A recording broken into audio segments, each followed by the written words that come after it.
po jako akawuwo. Abalimi n'abalunzi okuva mu ssaza lw'emiyaga mu disitulikiti y'e Ssembabule nga bakulembeddwamu omubaka mu lukiiko olukulu lw'eggwanga olw'ekitundu kino Theodore Ssekikubo baddukidde mu paalamenti nga baagala bayambe ku minisita w'ebyokwerinda mu ggwanga General Eli Tumwine eyeefunyiridde okutulugunya abantu b'Erwemiyaga ng'alagira poliisi okuggala akatale k'omu kitundu kino abantu gye bakolera okufuna ekigulira amagala eddiba. Ekiwandiiko kino kiriko abalunzi b'ente, abantu banneekolera jange, abalimi, abasuubuzi, abakulembeze n'abatuuze mu ssaza ly'Erwemiyaga mu Ssembabule district nga twekubira enduulu, twekubira omulanga olw'okugenda mu maaso n'okugoba abantu mu katale. Ekisinga okuluma abantu bano kwe kubeera nti akaseera ke balimu kakuteekateeka baana okudda ku masomero naye nga basobeddwa kubanga tebalina nawe bayinza kutunda nte zaabwe okulaba nga bafunamu akasente kabeeyambisa. Abantu bano bonna bali mu maziga, abaana baffe badda ku masomero, abaana ne ripooti bawummula tebawummula na ripooti waka kudda nazo waka, abantu amabanja banka zitwala ebintu by'abantu. Bano era embeera eneriwo bagamba nti ereetebwa okubeera nti ne General Eli Tumwine naye musuubuzi wa ntenga enno y'ensonga lwaki yalagira akatale kano kaggalwe yasobola okulabika nga yeegazaanyiza mu mulimu guno. Nti nno kino ekiriwo si kya bulwadde bwa kalusu, kino kobaane. Lwaki wabaawo okwekubiira?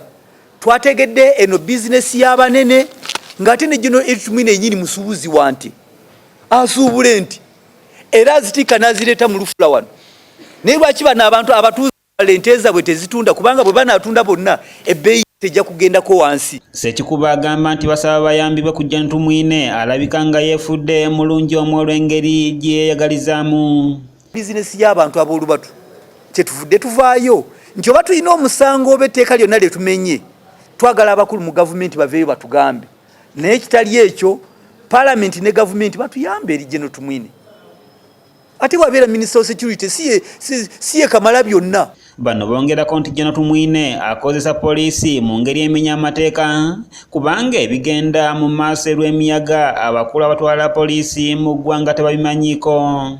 Kulo oba alina ebirala byatunuulira abinoonyeza awalala oba alina ebirala byalwana nabyo. Nze nagamba Mr.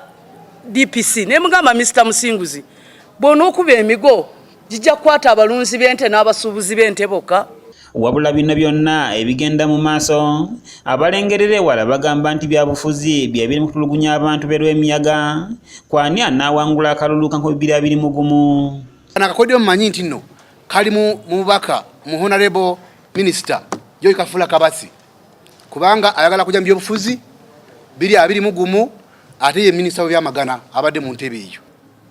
Akomuloza oyo kalusu, oyo si kalusu okujjako nti balina kye banoonya guno mutego wabula ono gwagana mukwata naye batega emitego nga kye baagala batukuba amasasi. Wadde nga bino byonna biri bityo Ssekikubo ne banne bategeezezza nga bwe bagenda okugenda mu katale kano ku Lwokutaano lwa Ssabbiiti eno bakole balabe omutwe n'abayimiriza kubanga bakimanyi bulungi nti buli kye bakola kiri mu mateeka. Atutte misana ng'ensi eraba kubanga kati ye muduumizi wa poliisi era ne bannange tuteesezza nti ku lunaku olwokutaano enkuba keetonnya omusana kagwake tugenda kuyingira mu katale kaffe kubanga tekamenya mateeka. Kaweefube bafe okwogerako ne General Eli Tumwine agudde butaka oluvannyuma lw'okumukubira amasimu gonna agamanyiddwa nga tegaanukulwa. Shafiru Mwesije yakusakidde eggulire lino okulwa ABS Television. And we are not affected when the commissioner was stopping some markets which are in that radius.